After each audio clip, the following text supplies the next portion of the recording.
On your practice, you had problem number 6 where you needed to measure the length of the bar.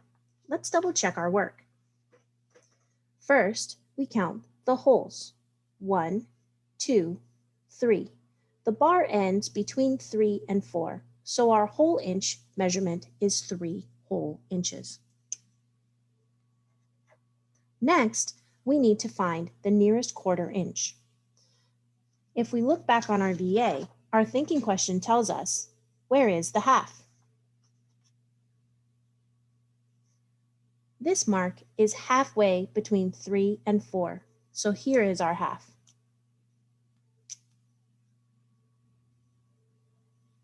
And then we think, let's half the half to find 1/4 and 3/4. Here's 1/4 and here's 3/4. So the bar measures 3 3/4 inches long.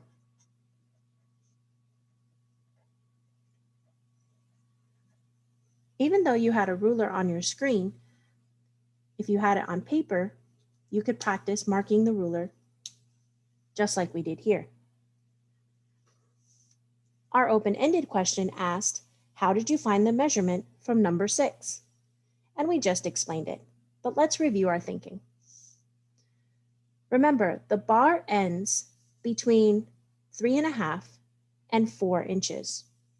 To find the nearest quarter inch, we need to partition, break into parts, the whole into 4 equal parts.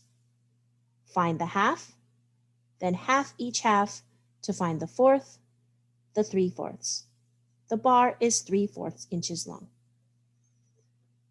Great work on your practice today.